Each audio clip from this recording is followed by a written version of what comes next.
قرآن ان تمام ایجادات کے راستے بتاتا ہے، سبحان اللہ، انسان کو ذہنی غلامی سے نکالتا ذہنی ہے، غلامی سے نکالتا ہے، رسول بندے کی اللہ صلی غلامی اللہ سے نکال کر اللہ کی غلامی میں دیتا ہے۔ جی اب ڈاکٹر بالکل، صاحب یہ فوراً جو آگی بات، اسی بات کا تسلسل ہے جو اگلی آیت، اللہ اکبر اللہ اکبر۔ اب تمہارے لیے یہ کفر کی طرف جانے کا کوئی موقع باقی ہے؟ جو اللہ فرما رہا ہے، یعنی اللہ کی نافرمانیاں تم کر رہے ہو مغلوب اور مروب ذہن کے ساتھ، یعنی اس وقت مغرب کی غلامی کر رہے ہو، اس پر آمادہ ہو۔ کیا کہ اقبال نے کیا کہا تھا کہ یورپ کی غلامی پہ رضامند ہوا تو، مجھ کو تو گلہ تجھ سے ہے، یورپ سے نہیں ہے۔ یہاں پر یورپ مغرب کے معنوں میں ہم لے لیتے ہیں۔ تمہارے پاس آیات موجود ہیں قرآن کی، اللہ فرما رہا ہے کہ تمہارے پاس کیا موقع باقی رہ گیا ہے؟ تم کو اللہ کی آیات سنائی جا رہی ہیں اور تمہارے پاس اللہ کا رسول موجود ہے۔ دیکھیے انیق بھائی، ابھی آپ جو بات کر رہے ہیں، کچھ دیر پہلے ہم نے اسی کا تذکرہ کیا تھا کہ ان کی طرف سے دانستہ طور پر یہ کوشش کی گئی، اور ان کا طریقہ واردات یہ ہے کہ جب تک تو وہ اپنی فوجوں کے ساتھ ان علاقوں میں موجود تھے، انہوں نے قوت کے ذریعے سے بزور یہ کام کروائے اور ہم پر وہ چیزیں مسلط کیں کہ جو نہیں کرنی چاہیے تھیں، اور ان چیزوں کو ہم سے دور کھینچ کر لے گئے کہ جو ہمارا حق تھا، جو ہماری وراثت تھی، جس میں ہم لوگوں نے بڑے کام کیے تھے۔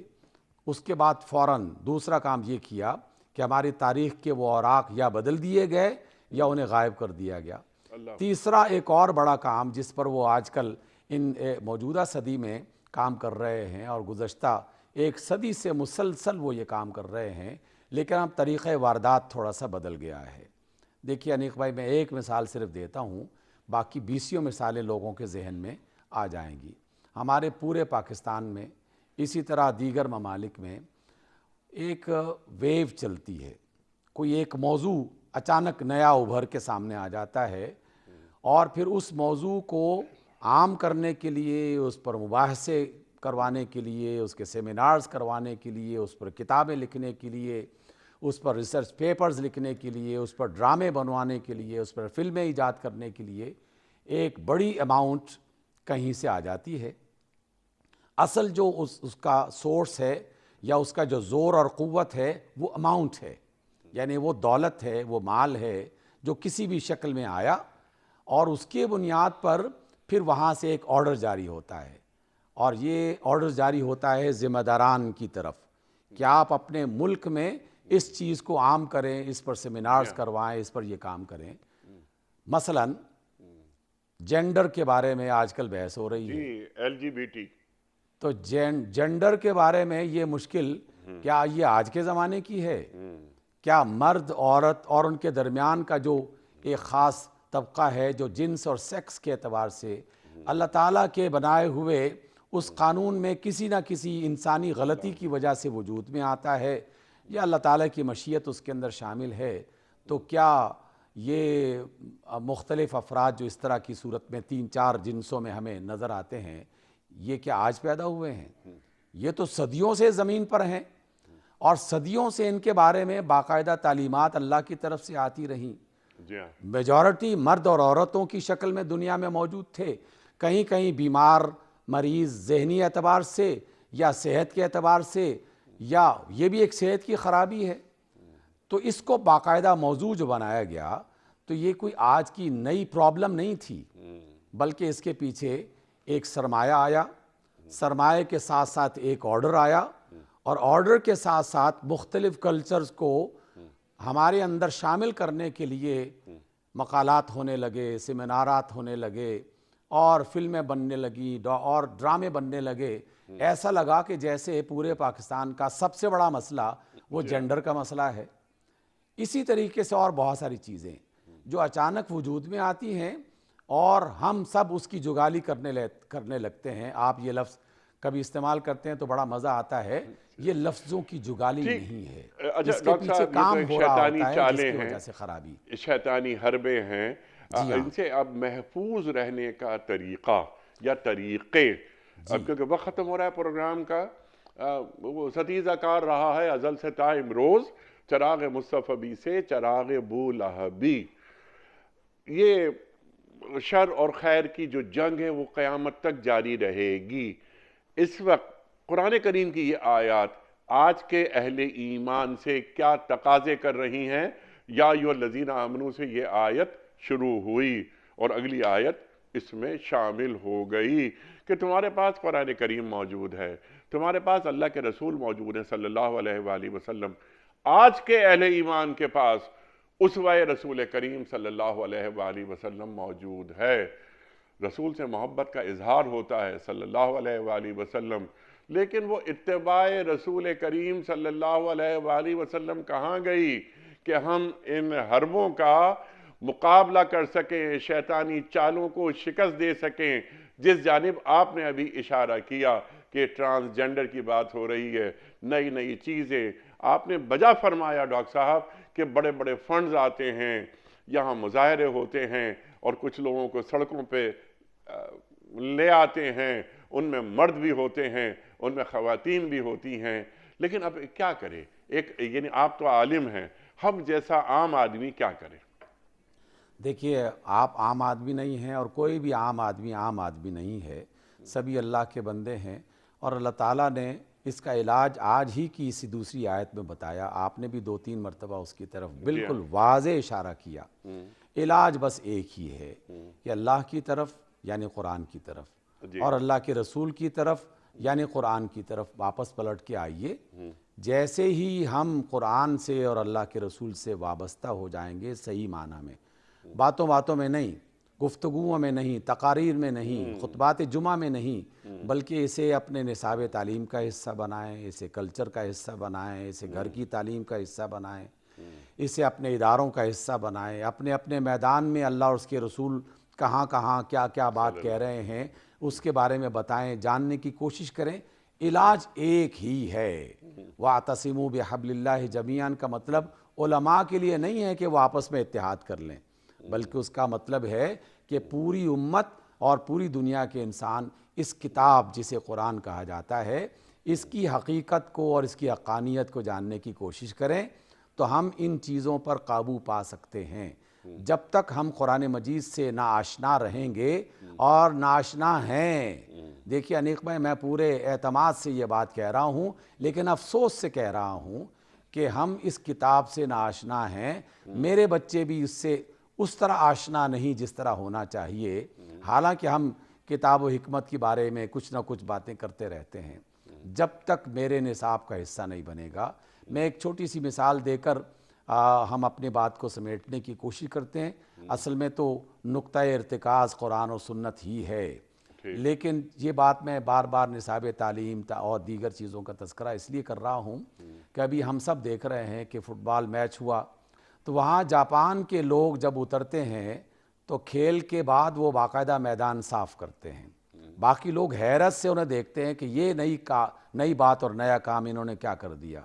تو ان کے پھر لوگوں نے کہا کہ یہ تو ہمارے کلچر کا حصہ ہے، یہ تو ہمارے لیے کوئی انوکھی بات نہیں ہے، ہم تو پورے ملک کو اسی طرح صاف کرتے ہیں جس طرح وہ لوگ اس بات کو اپنی زندگی کا حصہ بنا چکے۔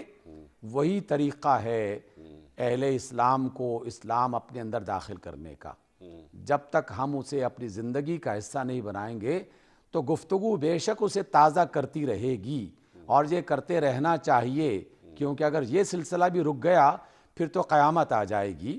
اس لیے ان تعلیمات کو جو قرآن اور رسول صلی اللہ علیہ وسلم کی صورت میں ہے، اور قرآن کی یہ آیت کتنی خوبصورت ہے کہ وَفِيكُمْ رَسُولُ، کہ تمہارے اندر رسول زندہ حالت میں، زندہ حالت سے مراد آپ نے بھی وضاحت کر دی کہ تعلیمات زندہ ہیں، محفوظ ہیں، اس کے نمونے موجود ہیں، اس کی مثالیں موجود ہیں، تو زندہ کیفیت میں جو موجود ہے اس سے استفادہ کیوں نہیں کر رہے؟ ڈاکٹر صاحب، اسی سلسلے کا ایک سوال آپ کی خدمت میں سیکھنے کے لیے آپ سے کہ کوئی مسلمان گھرانہ ایسا ہو ہی نہیں سکتا کہ اس گھر میں قرآن کریم موجود نہ ہو۔ قرآن کریم ہمارے گھروں میں موجود ہے، ایک طرح سے اللہ کے رسول صلی اللہ علیہ وسلم ہمارے گھروں میں موجود ہیں۔ جی جی بالکل بالکل، کوئی شک نہیں اس کے اندر، کوئی شک نہیں اس کے اندر، لیکن وہ کاغذات میں اور غلاف کے اندر لپٹے ہوئے ہیں، ہمیں دکھائی نہیں دے رہے، ہم اللہ نابینا اکبر. ہیں، وہ نابینا نہیں ہیں، جی وہ تو موجود ہیں، ہم ہی نابینا ہیں۔ ٹھیک ہے. قل ان کنتم تحبون اللہ فاتبعونی یحببکم اللہ. ڈاکٹر صاحب آخری سوال آپ کی خدمت میں. آپ نے بات فرمائی اور یہاں قرآن کی آیت فرما رہی ہے کہ اعتصام باللہ، اللہ سے جڑنا. اللہ اکبر. اعتصام باللہ اور تمسک بالقرآن، اس کا پہلا طریقہ کیا ہوگا؟ آپ ہم سب کو تعلیم کر دیجئے. انیک بھائی، آپ تعلیم تو کر ہی رہے ہیں ایک طویل زمانے سے، اللہ تعالیٰ اس سلسلے کو قائم دائم رکھے۔ دیکھیے، اللہ کی جو کتاب ہے نا، اس میں سے کوئی ایک آیت بھی کسی شخص نے شروع کر دی پڑھنا اور پڑھ کے اس پر غور کرنا شروع کر دیا اور پھر زندگی پر اس پر عمل کرنا شروع کر دیا، تو تمسک اور اعتصام دونوں کے معنی اس کے اندر بالکل جمع ہو جائیں گے۔ تمسک کا معنی ہوتا ہے کسی کو مضبوطی سے پکڑنا، اور اعتصام کا بھی کم و بیش اسی سے ملتا جلتا معنی ہے۔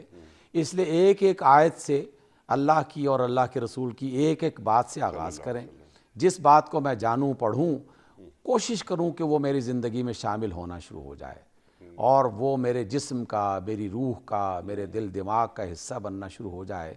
کوتاہیاں غلطیاں ہوتی رہیں گی، پرواہ نہ کریں، لیکن کم از کم اللہ کی ایک بات روزانہ کی بنیاد پر، ہفتے کی بنیاد پر سیکھنے کا آغاز تو کریں۔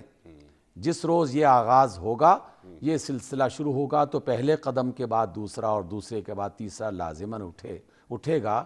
اگر تمام اہل ایمان جو لوگ ابھی تک اس سے جڑے ہوئے نہیں ہیں، وہ آج سے اگر صرف سورۃ الفاتحہ اس کو پڑھ کے اس کو غور کرنا شروع کر دیں، تو اللہ تعالیٰ خود اس کو الفاتحہ بنا کر راستہ کھول دے گا اور راستے کے اندر جو رکاوٹیں ہیں وہ دور کر دے گا انشاءاللہ۔ سبحان اللہ، سبحان اللہ۔ قرآن کریم کو صرف پڑھ لینا ڈاکٹر صاحب شاید یہ کافی نہیں، اس کو سمجھنا، اس پر عمل کرنا، قرآن کو آگے پہنچانا، اور اس کے ساتھ ساتھ ڈاکٹر صاحب کچھ چلتے پھرتے کردار بھی معاشروں میں نظر آنے چاہیے۔ ہم جانتے ہیں، آپ ہم سے زیادہ جانتے ہیں، ہم اپنے بچپن میں، لڑکپن میں دیکھتے تھے کہ ہمارے محلوں میں کچھ اللہ والے ہوتے تھے اور ان کے پاس لوگ جاتے تھے، ان سے ہاتھ ملاتے تھے، ان کے ہاتھ کی خوشبو اپنے ہاتھ میں آ جاتی تھی۔ کہاں گئے وہ اللہ والے؟ وہ چلتے پھرتے کردار کیوں نظر نہیں آ رہے؟ یہ راز کسی کو نہیں معلوم کہ مومن قاری نظر آتا ہے، حقیقت میں ہے قرآن۔ تو وہ قاری قرآن جو چلتے پھرتے قرآن ہوں، وہ معاشروں میں ہونے چاہیے۔ پورا عالم اسلام تو ہے ہی، پوری امت تو ہے ہی ہماری، لیکن پہلی محبت تو ہماری پاکستان ہے نا۔ تو پاکستان میں اب وہ اللہ والے نظر کیوں نہیں آتے ہمیں؟ وہ محفلیں کیوں نہیں ہیں کہ جن کے پاس بیٹھ کر ایسا محسوس ہوتا ہے کہ یہاں آنے کے بعد دنیا سے محبت ہماری اگر ختم نہیں ہوئی تو کم از کم ضرور ہو گئی ہے؟ ارشاد۔ جی ہاں، کم ہوئی ہے، اس میں کوئی شک نہیں ہے، لیکن اللہ کی زمین کبھی بھی اہل خیر سے اور اہل تقوی سے نہ خالی ہوئی اور نہ قیامت تک خالی رہے گی۔ ہم میں سے ہر فرد اللہ والا بن سکتا ہے، ابتدا قرآن مجید کے تمسک سے، اس کی قربت سے کرے، اس کے بعد رسول اللہ صلی اللہ علیہ وسلم کی باتوں سے کرے، اور اس کے بعد اپنے محلے، نہیں تو ساتھ والے محلے میں، نہیں تو ساتھ والی بستی میں، نہیں تو ساتھ والے شہر میں، اللہ تعالیٰ کے ایسے نیک بندے اب بھی موجود ہیں سبحان اللہ۔ مختلف شکلوں، مختلف کیفیات میں۔ لیکن ہم میں ایک بہت بڑی غلطی پیدا کر دی گئی ہے کہ ہم اللہ والا صرف اسی کو سمجھتے ہیں کہ جس نے سر پہ پگڑی رکھی ہو اور اس کی خاص قسم کی شکل و شباہت ہو، لمبا سا کرتا ہو اور پاجامے کی ایک شکل ہو۔ اے لوگو، میں تمام سننے دیکھنے والوں سے بہت ہی عاجزانہ انداز میں گزارش کرنا چاہوں گا کہ اللہ والے اپنے کردار سے اللہ والے بنتے ہیں، محض اپنے لباس سے اللہ والے نہیں بنتے۔ سبحان اللہ۔ ڈاکٹر صاحب آپ کا بڑا ممنون، اور آپ کے یعنی آپ کی اس گفتگو کے نتیجے میں مجھے فوری طور پر حضرت علی کرم اللہ وجہہ کا قول یاد آیا کہ بہترین آدمی وہ ہے کہ جس کے اعمال بہترین ہیں، ورنہ اچھی باتیں تو برے لوگ بھی کر لیتے ہیں۔ اللہ اکبر۔ وقت مکمل ہوا خواتین و حضرات، ہمارے آج کے پروگرام کا ڈاکٹر حبیب عاصم صاحب کے ہم بڑے شکر گزار کہ آپ تشریف لائے اور آپ نے قرآن کریم کی آیات سورہ آل عمران 100 اور 101 پر تفصیلی گفتگو عطا فرمائی۔